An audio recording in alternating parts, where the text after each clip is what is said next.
Mrs. Owa was sitting in her mansion looking at sympathizers troop in and out of her massive mansion. While her husband was crying and people were consoling him, she was just sitting on her favorite couch, putting on a dark eyeglass, exhibiting a very calm demeanor. "Sorry for your loss," they all said to her, but she never replied to anyone. She was simply humming her son's favorite music and nodding her head to the rhythm. She briefly looked outside and saw her personal assistant running after the obituary banner of her son Oriva. He was just 22 years old. A young, handsome, intelligent son of a billionaire, who lost his way and followed the line of destruction. "I heard he died of drug overdose," Mrs. Owa overheard one of their sympathizers gossiping. They were saying a lot of hurtful things about her boy, her only child, the heir to their fortune, who will now take over all these houses, companies, industries, even schools, another woman said, hissing. "Well, maybe their relatives that they have refused to help will come and squander everything." Another woman chipped in, and they all laughed. Mrs. Owa could not take the senseless talk she was hearing anymore, so she stood up and walked outside. "Take me to Mother," she instructed her driver. "Oh, dear, come in and cry it out, don't bottle it up," Mother said, hugging Mrs. Owa, who was already vibrating with sobs. After some hours, Mrs. Owa slept off. She woke up later and said, "Oriva is getting married next month. We need to prepare." "Mother, are you listening?" she barked angrily. Mother looked at her and said, "I am, but why?" "Why? Did you just ask why?" "I cannot lose my only child like this, Mother. Our only chance of having our blood on earth just died, and you ask me why?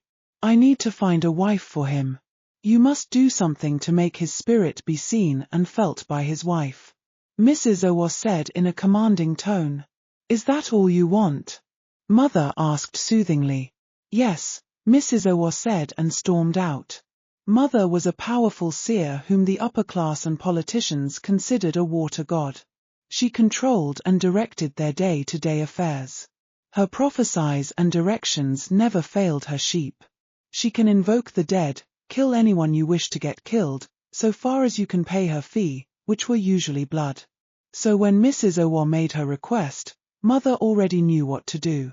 Few days after Oriva's burial, Mother called Mrs. Owa on the phone and said, "We will need a boy his age to invoke Oriva's spirit." That was not hard, because Mrs. Owa immediately sent his men to kidnap a young man of the same age with Oriva. Mother killed him and used his blood to invoke Oriva's spirit. Oriva appeared and his mother took him home. "Honey, look, our son is back," Mrs. Owa said with a teary voice to her husband, who was buried in grief. He leaped and hugged Oriva, saying, "We missed you, my boy, where have you been?" They both hugged him and they had dinner happily as a family.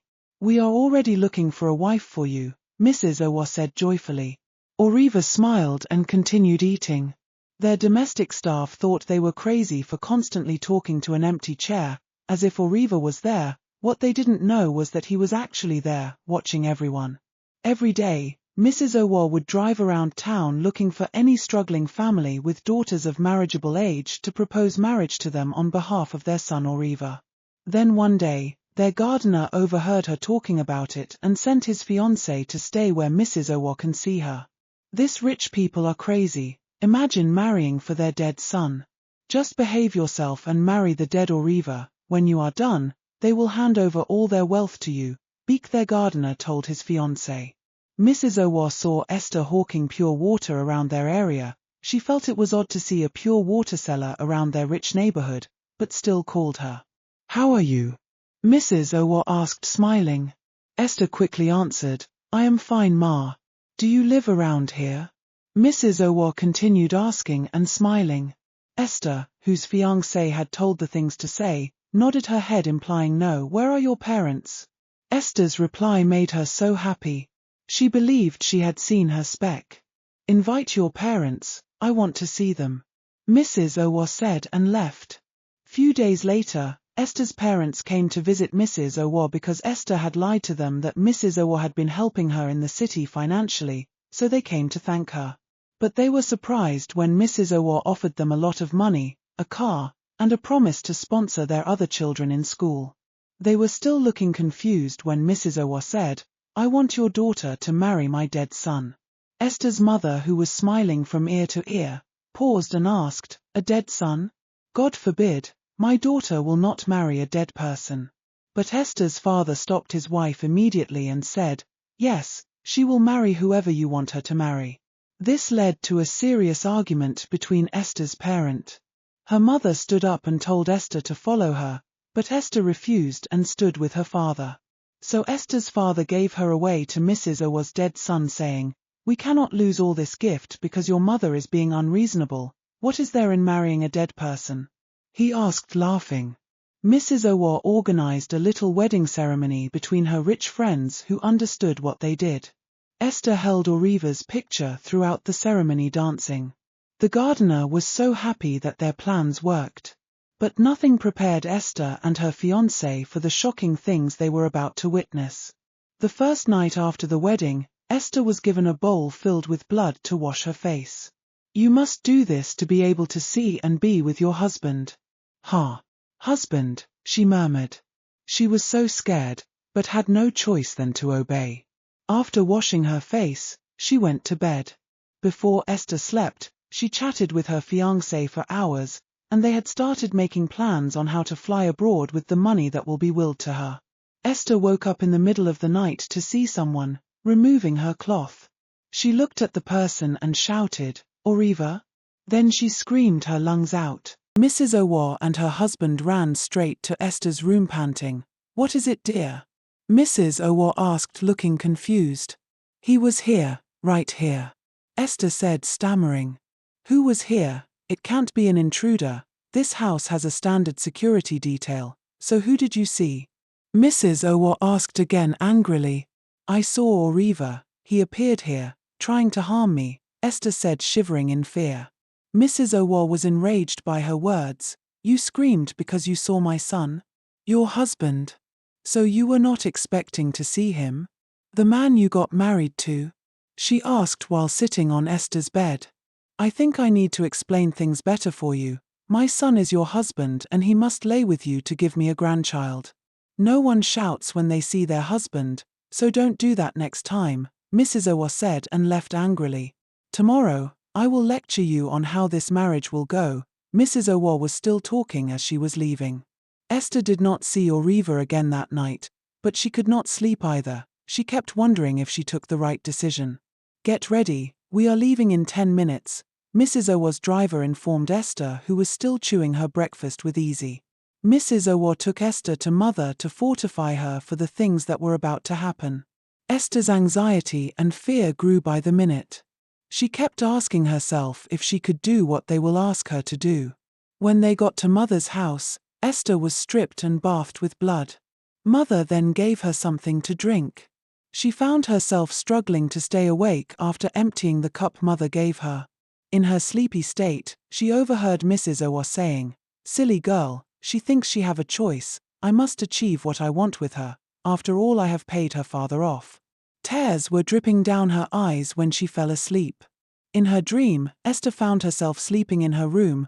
The floor under her bed opened and a scary-looking Oriva crept out of the floor of her room, tore her cloth into pieces with his long dirty nails. He proceeded in laying with her as she lay lying down helpless. When Esther woke up, she found herself in her bed and she was now putting on another cloth. She fell on her knees crying, "What have I gotten myself into?" She asked no one in particular. She looked under her bed, but saw nothing. Maybe it was just a dream. She looked for the cloth she wore to Mother's place, but couldn't find it. Maybe the housekeeper had taken it to laundry, she thought to herself while trying to make sense of what happened. She called Beek, her fiancé. "Hey, new wife, you didn't even bother to call me since today. Are you enjoying your honeymoon?" Beek said, laughing heartily. "We need to see and talk," Esther said in a depressing tone. "Is everything okay?" Beek said, sounding concerned. "Everything is not okay. I think we made a mistake. Something is not right here. I am still trying to understand what is happening. Could you believe I have no memory of how I got home yesterday after going to see some supernatural woman with Mrs. Owa?" Esther asked and burst into tears. Then Esther went ahead to narrate what happened on the wedding night and the dream she had afterwards. Beek laughed at her, saying, "It's like you have started seeing things like those people. Remove your mind from that boy or Reva, that way you won't even dream of him or see him again." They talked for a while and Esther's spirit was lifted. So it was just a dream, she murmured to herself. But her heart skipped and she started sweating when she saw the house cleaner taking out trash and she saw the cloth she was looking for in the trash torn to shred. She ran after the lady and asked, "Is this not my cloth? Where did you get it? You came back very drunk and Mrs. Owa said you had so much alcohol to drink. We helped her to place you on your bed, but you screamed after some minutes and we rushed in to see you naked and your cloth torn to pieces. I hope you are better now, Ma," the lady said to a shocked Esther, who was gasping for breath, and left. So it was not a dream, she thought as she was trying to calm herself down. Esther waited for Mrs. Owa to leave the house, then she prepared to leave as well. "Madam Esther, let me bring the car. I didn't know you will be going out today," the man assigned to drive Esther said while running towards the garage. "That will not be necessary. I just want to take a walk around the neighborhood," Esther said, faking a smile. "Okay if you say so, but please let me know when to drive you in case if you change your mind. Mrs. Owa will frown at seeing you trekking," the driver said, smiling back at her. She just left the house, Mac, the head security of Mrs. Owa's home, said to her over the phone. "You know what to do, and make sure you get every detail of her movement." Mrs. Owa instructed Mac and hung up. Esther got into a cab and headed straight to her fiancé's house, Beek. Beek saw her and hugged her. "What is going on? This one you came without telling me. I hope everything is fine." He was still asking many questions when Esther dragged him inside crying. "It was not a dream," she said amidst tears. "I think they did something to me. I don't know what, but I am scared," Esther said, wailing. "Calm down. Why do you think they did something to you?" Beek asked, trying to console Esther. "I saw the yellow dress I wore to the spiritualist Mrs. Owa took me to. It was torn to pieces, just like I had seen in my dream," Esther said, crying even harder. Beek started believing she might be right. "I also heard Mrs. Owa saying Oriva must get me pregnant, so that I can give her grandkids. I thought it was a dream before, but I am now sure that everything I saw and felt were all real." "Which Oriva?" Beek asked, laughing. "The dead one? So they married you for grandkids. That means it's time to give them grandkids so that they can put your name on some important documents," Beek said, laughing again. "Let's make grandkids for them," Beek said, and started touching Esther. "They are lovers. I heard they are even engaged to be married." Mac was telling Mrs. Owa what he found out about Esther's outing. "What? Lovers? Does it mean Beek actually brought his lover close so that I could pick her? So it was all arranged." Mrs. Owa was very upset. "Keep an eye on them and report every detail of their movement to me," Mrs. Owa ordered angrily. This was how Esther and Beek started sleeping together. Any day that Beek was not on duty at Mrs. Owa's home, Esther would go and spend almost the whole day with him. This continued going on, and Esther was no longer seeing the weird dreams of Oriva sleeping with her, so she was very excited. Not knowing that Oriva appears every night in her room, and he would watch her until daybreak with so much rage. Then one day, Esther, who has not been able to go out for almost a week because Mrs. Owa was around every day, helped Beek to sneak into her room at night, not knowing she was never alone.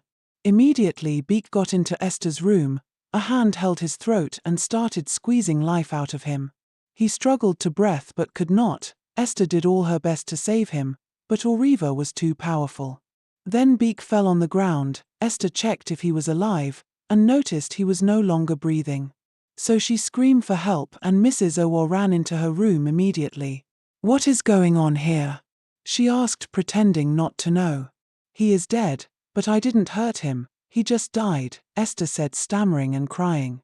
"Who is he? And how did he get into your room?" Mrs. Owa asked again, pretending not to know anything. He is Beek the gardener. He was just helping me to move my bed and arrange it well," Esther stammered again. "Then you killed him, right?" Mrs. Owa said, shouting. "Why did you do it?" she asked again, barking. I didn't do anything to him. Something or someone I couldn't see held his throat until he died. Well, the deed has been done, Mrs. Owa's husband said, walking into Esther's room. It's time for Esther to really settle for our son and give us what we desire most, grandchildren. From now on, you must do exactly as we say or face the law for murder. Mr. Owa said, frowning. Are you saying you will not report me? Esther asked, crying. No, we will not, but you must open your heart and accept Oriva. 2 nights later, Esther noticed that Oriva was removing her cloth. She didn't shout, but she was crying. Oriva laid with her and crawled under bed, then disappeared. This happened every night until 3 weeks later. Esther noticed that something was moving inside her stomach. She thought it was worm initially and brushed it aside. But she woke up one morning after 1 month and saw that her stomach had grown so big as if she was pregnant with a big animal. She tried to stand up but could not. Then she screamed and Mrs. Owa rushed to her room. When she saw Esther's stomach, she excitedly called Mother on the phone and said, "It is happening." Esther kept crying even as Mrs. Owa was dancing joyfully. "The baby will come soonest, just keep watching, Esther. I will be there the day the baby will come," Mother said happily too to Mrs. Owa and hung up. The thing in Esther's stomach kept running around vigorously and she kept crying and begging God to help her. She then called her mother on the phone to come and help her. "Hello, Mama, I am dying here. I don't know what these people are doing to me. My stomach is so big and something is moving within my stomach. Please help me." Esther's mother informed her father and they both set out to Mrs. Owa's house. When they got there, they were welcomed by Mrs. Owa's domestic staff, while Mrs. Owa was in her room talking to Mother on the phone. "Do something, her parents are here and I don't want any distraction." Mrs. Owa hung up the phone and joined her in-laws in the sitting room wearing a fake smile. Esther immediately came out to see her parents. She radiated before her parents' eyes like a queen and her mother started dancing. "You look very beautiful, my daughter," her father said, hugging her. While Mrs. Owa was seeing a heavily pregnant Esther that was crying and complaining to her parents were seeing a healthy, radiant daughter that is singing the praises of her in-laws. Esther was devastated. She called one of their servants to help explain things to her parents, since it seemed they were blind. But the servant was also seeing things like her parents. When she looked at Mrs. Owa's face and saw the mocking smile on her face, she knew something was very wrong somewhere. She then remained calm until her parents left. When her parents left, she started planning her escape. "If only I can get to any church," she said hopefully. Then one day, when Mrs. Owa had left the house, Esther took her bag and walked to the gate to leave. She was surprised that no one came after her, because she was thinking that Mrs. Owa's security men will stop her. Few minutes later, Esther found herself back in her room. She didn't know how or what brought her back there. She cried and started praying for God to show her mercy. Few weeks later, Mother called Mrs. O and said, "It's time, get her ready now, I am on my way." Mrs. O rushed to Esther's room and found Esther praying. She shouted, "What are you doing? Do not spoil things for me. My son must return whether you like it or not." Mother came in and rubbed Esther's face with a cloth and she fell asleep. "Now we wait, Oriva will join us soon," Mother said, and they both went to the sitting room to wait. Some of their domestic staff overheard them and started discussing. "So what Madam wants is to bring her son back to life. Not minding the consequences, this is what grief causes," the cook said, shaking his head. "It's not grief but greed," the driver added. "Instead OD them to just adopt a baby from the orphanage and train as their own," the cleaner said, looking through the door that connects the domestic staff quarters to the main house. "The adopted son will not have their blood. I heard they want their lineage to continue," another servant said, nodding his head. "Can't Mr. Owa just get a woman pregnant and the lineage will still continue? Have you not heard that Oga cannot get a woman pregnant? Besides, the wealth belongs to Mrs. O. Her father left her all these things." The shout of Esther's voice made them to stop talking and run into the main house to see what was going on. They saw Mother carrying a baby. "What? A baby? Where did that baby come from? Esther is not pregnant. Even if she was pregnant, it is not even up to 9 months she came here." They thought it was strange. They were about to see what Mother was doing when she looked in the direction where they were looking through the door and shouted, "Get out, stop looking or face the consequences." They ran back to their quarters, falling on each other. "The baby is here, Oriva is here," Mrs. Owa said, smiling with her husband. "Mother, what is it?" Mrs. Owa asked Mother, who was looking at the baby with so much fear and contempt. "This is not Oriva, we need to kill it now," Mother shouted in fear. "Kill it?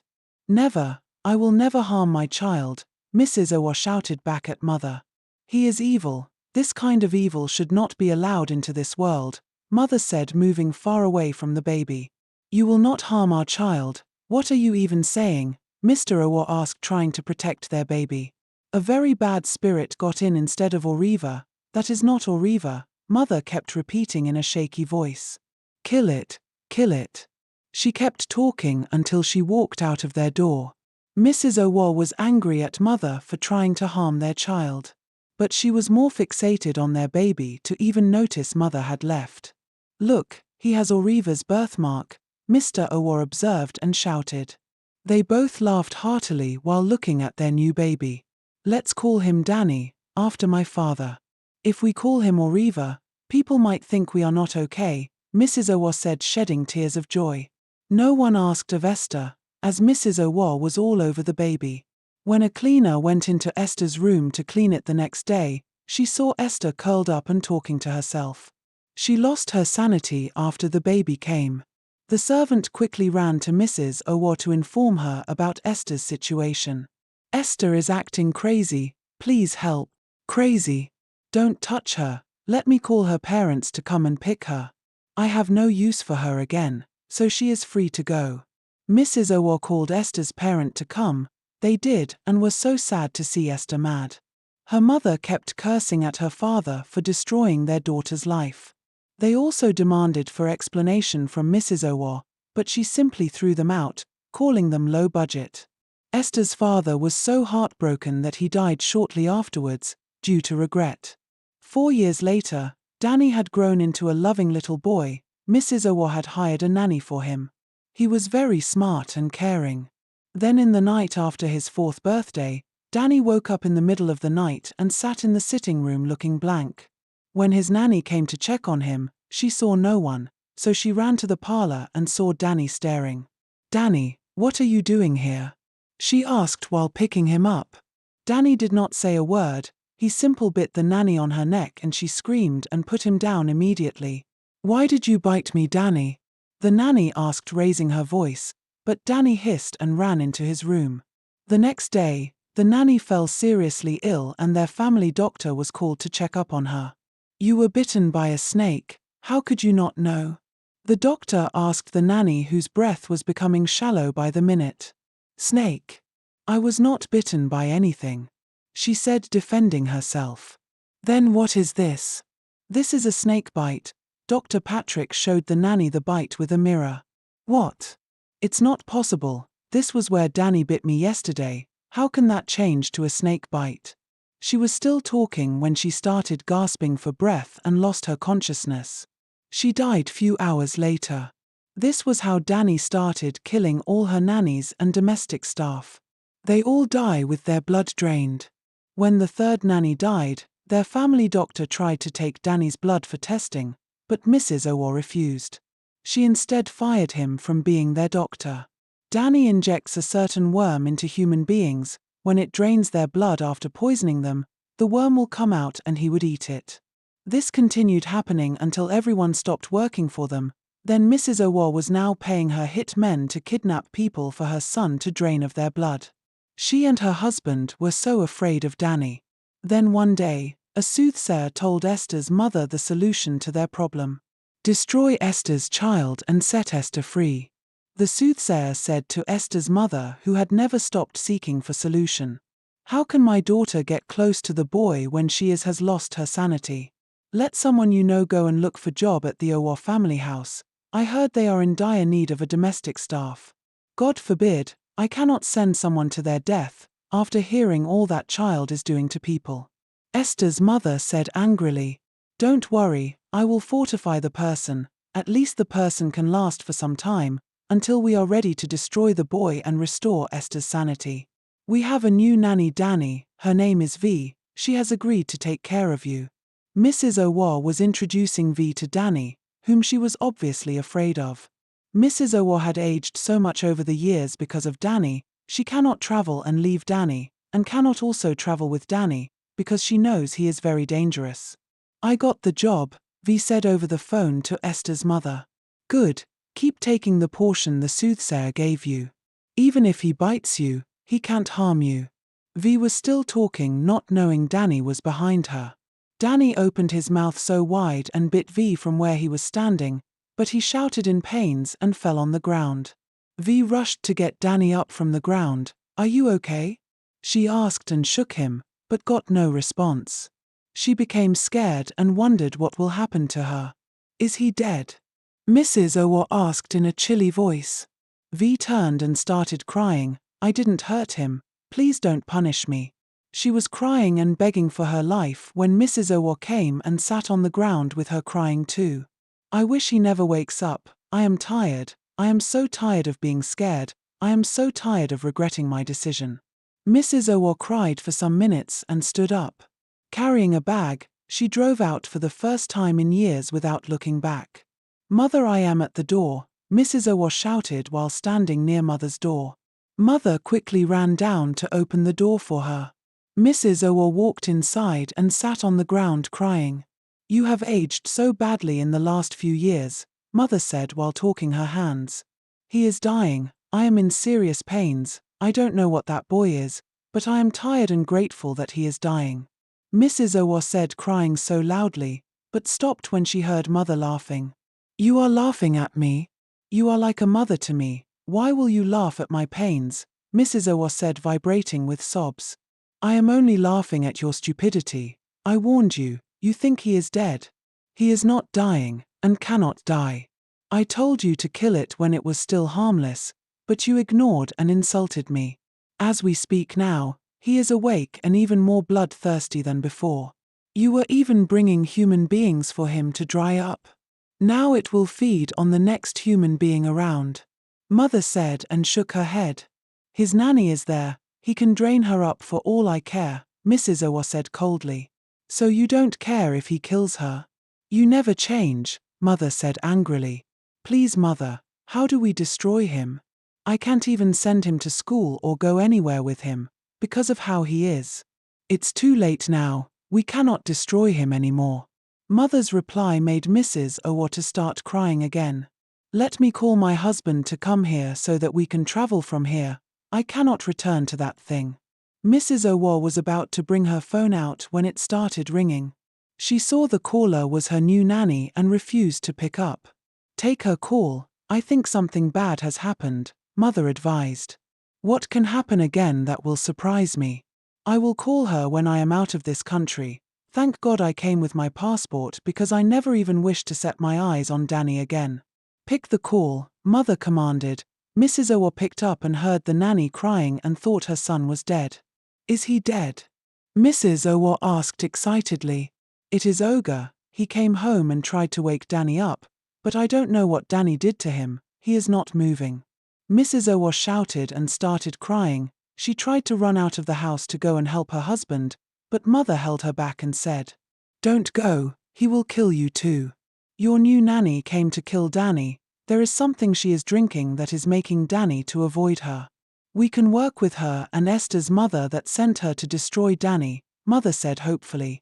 And we have to be fast about it. Mrs. Owa looked at Mother surprised. You mean Esther's mother sent V? Yes, she did, she has been trying to save Esther. She believes destroying Danny will heal Esther of her insanity, Mother answered frowning. Call your nanny now, give her this address, tell her to lock Danny inside the house. We have to be fast too. Mrs. Owa called V but got a very shocking news. Danny had escaped. He said he was looking for her. He is looking for me. Mrs. Owa asked with a shaky voice. Yes, that was what he said when he was leaving, V replied. Mother, he is looking for me, what do? I don't want to die, please help me. Mrs. Owa started crying again. You have to leave my house now, I don't want that spirit to ever enter my house, I warned you. It is almost an indestructible spirit. Leave and face the consequences of your actions, Mother commanded Mrs. Owa. I am not going anywhere, you have to help me, Mrs. Owa insisted. Help you? I cannot, and I don't want to die with you, so leave now. When Mrs. Owa refused, she asked her men to throw her out. I will advise you now to run to Esther and her mother, that girl you treated like trash. Because nowhere is safe for you. Even if you leave the country, it is only a matter of time before he finds you. So go to Esther before it is too late. Maybe they have a solution, but I don't have any solution for you. Mother said after they had thrown a very scary Mrs. Owa outside. She called V severally but got no response. So she got into her car and drove off. I will continue driving until I get myself to safety, Mrs. Owa murmured to herself. She parked at a church and started calling Esther's mother. When she picked, Mrs. Owa greeted her. Good afternoon, Ma. Please save me, she said crying. You have released that evil into this world, it is seriously looking for you, so come to the address I will send to you now, I need him here to save my daughter. Esther's mother, who was with her soothsayer, said and heaved a sign of relief. The boy is on his way here already, he is following the woman you just called, the soothsayer said. When the woman gets here, all of you should go into the room at the back and stay quiet, do not come out no matter what you hear, the soothsayer advised Esther's mother. 2 hours later, Mrs. Owa arrived and was led into a very dirty and hot room, where the soothsayer keeps his working tools. If things were normal, Mrs. Owa doesn't step her foot in such filthy place, but because she needed to survive, she didn't even notice how dirty her environment was.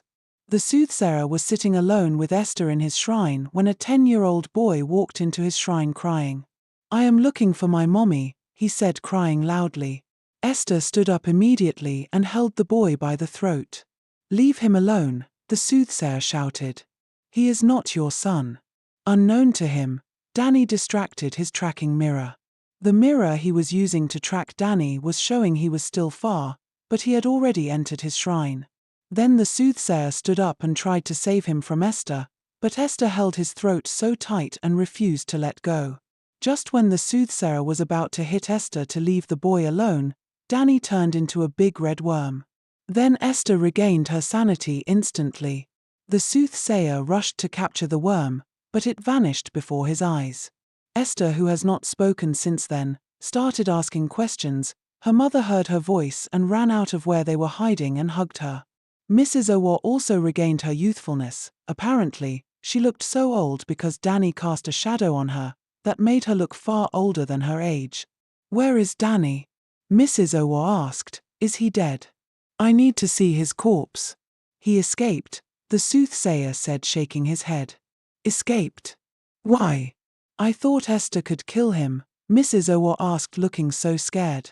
Esther cannot, no one can, Esther can only render him powerless, so he cannot harm anyone when Esther is around.